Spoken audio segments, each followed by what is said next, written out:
Quelques leçons élémentaires de psychanalyse. Sigmund Freud. Quelques leçons élémentaires de psychanalyse.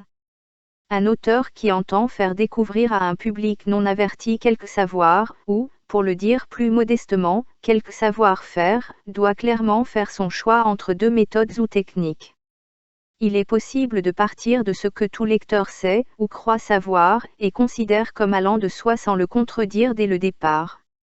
L'occasion se présentera bientôt d'appeler votre attention sur quelques faits du même domaine, que, bien que connus de vous, vous avez négligés ou imparfaitement appréciés.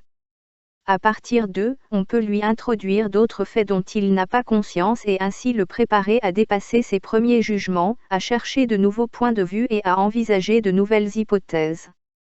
De cette manière, il peut être amené à participer à la construction d'une nouvelle théorie sur le sujet et ses objections à son égard peuvent être connues au cours d'un travail en commun.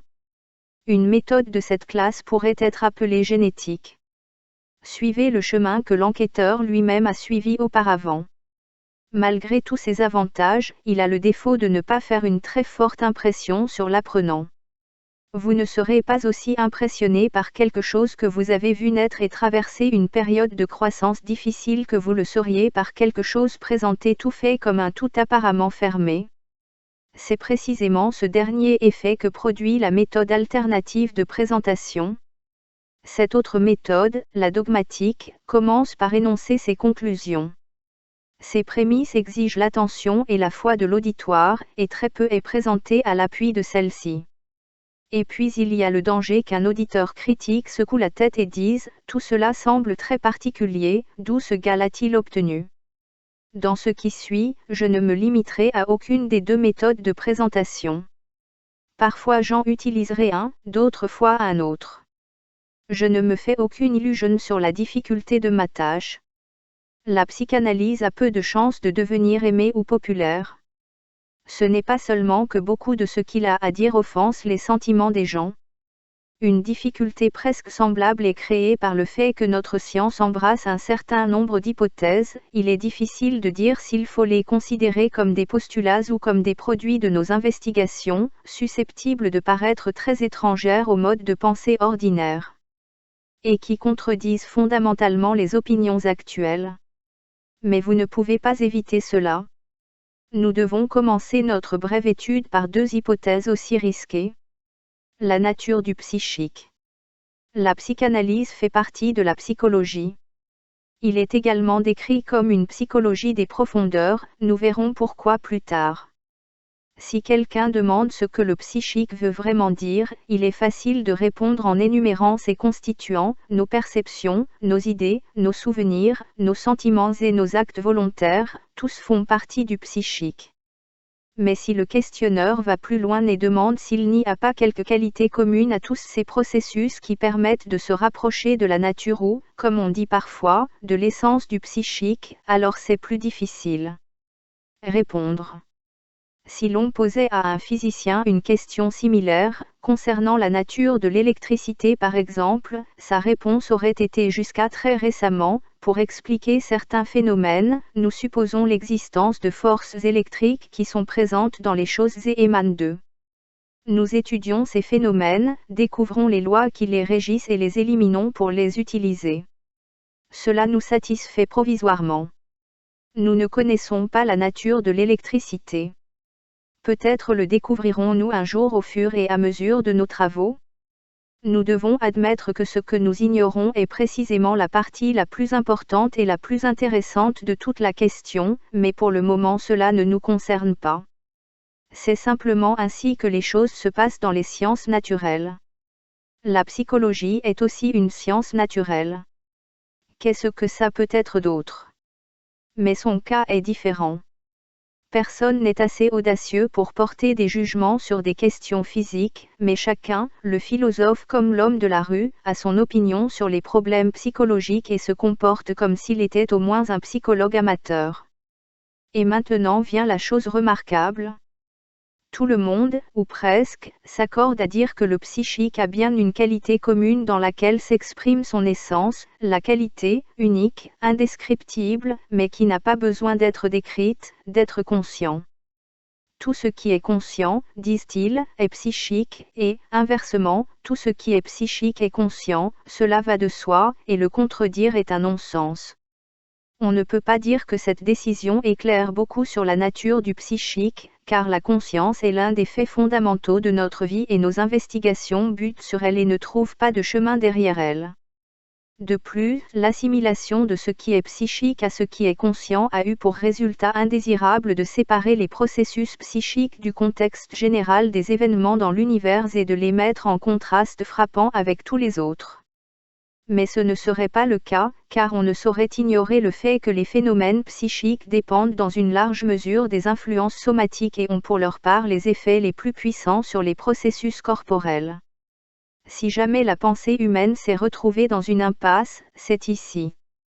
Pour s'en sortir, les philosophes ont été contraints de supposer qu'il existait des processus organiques parallèles aux processus psychiques conscients, liés à eux d'une manière difficilement explicable, jouant le rôle d'intermédiaire dans les relations réciproques entre corps et esprit, qui elle a servi à réinsérer le psychique dans la texture de la vie. Mais cette solution n'était pas satisfaisante. La psychanalyse a échappé aux difficultés de ce type en niant vigoureusement l'égalité du psychique et du conscient. Non, l'être conscient ne peut être l'essence du psychique.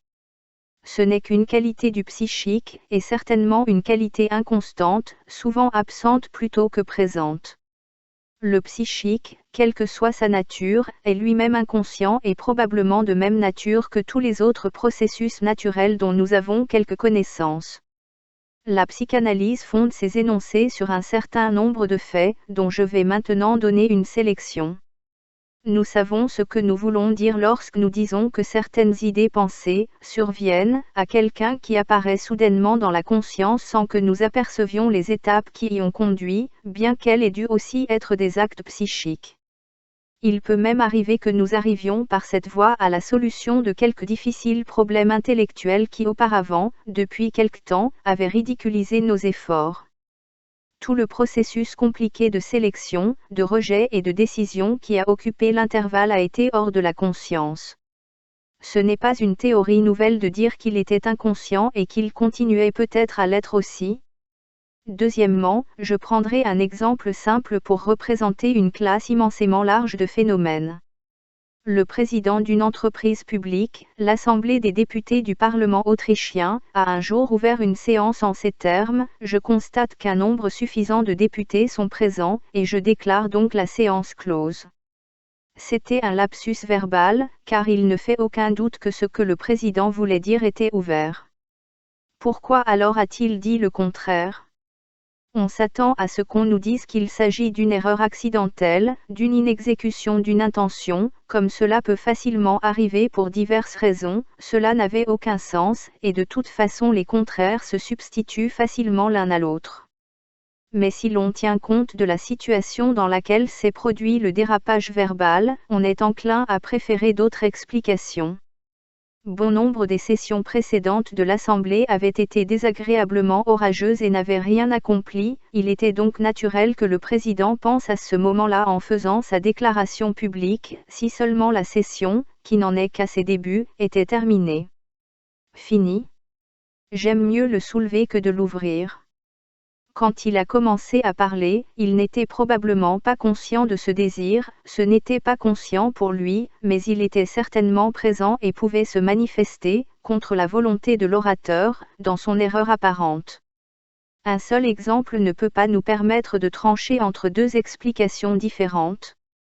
Mais que dirions-nous si toutes les fautes verbales pouvaient être expliquées de la même manière, et aussi toutes les fautes écrites, toutes les fautes de lecture ou d'audition, et toutes les mauvaises actions?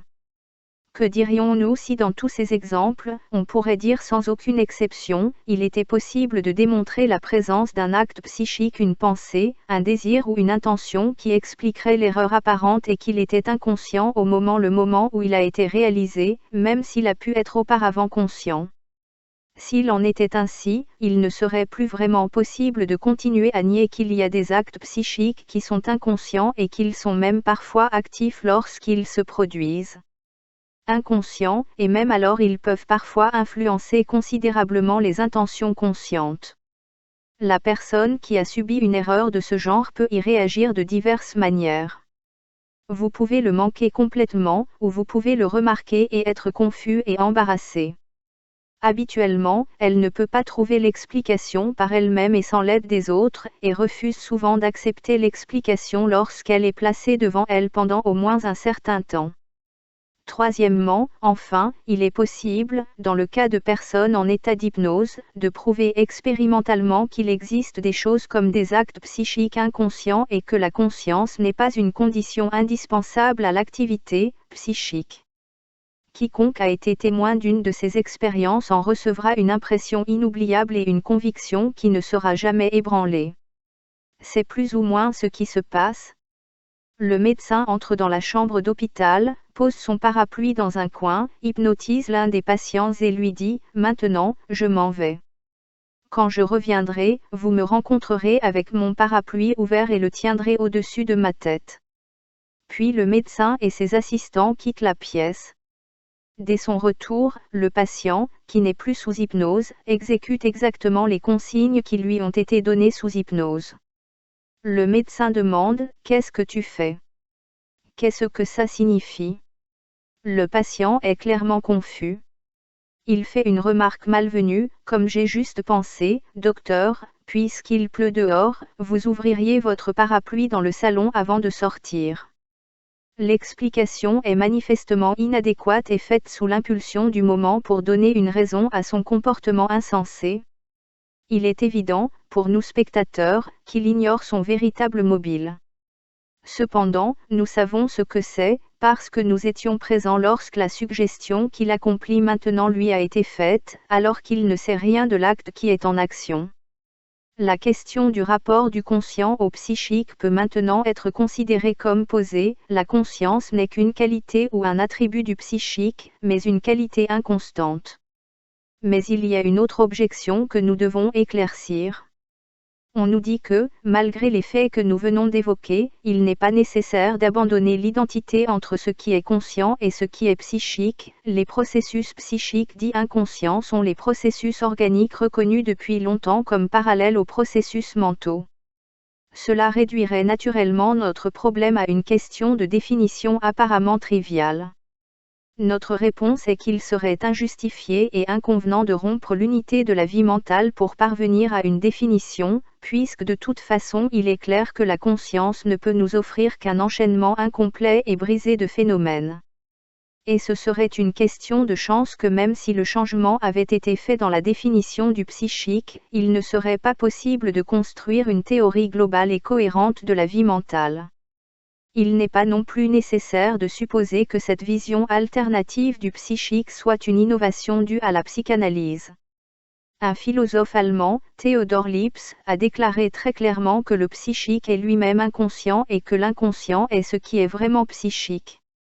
Le concept d'inconscient frappe depuis longtemps aux portes de la psychologie pour y entrer.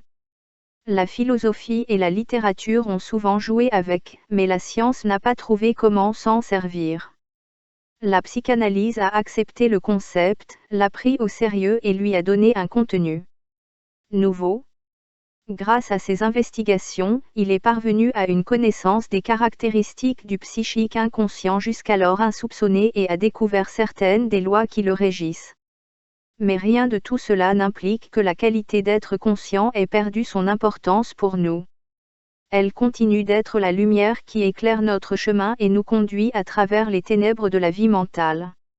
En conséquence du caractère particulier de nos découvertes, notre travail scientifique en psychologie consistera à traduire des processus inconscients en processus conscients, comblant ainsi les lacunes de la perception consciente. Fin. Quelques leçons élémentaires de psychanalyse. Sigmund Freud.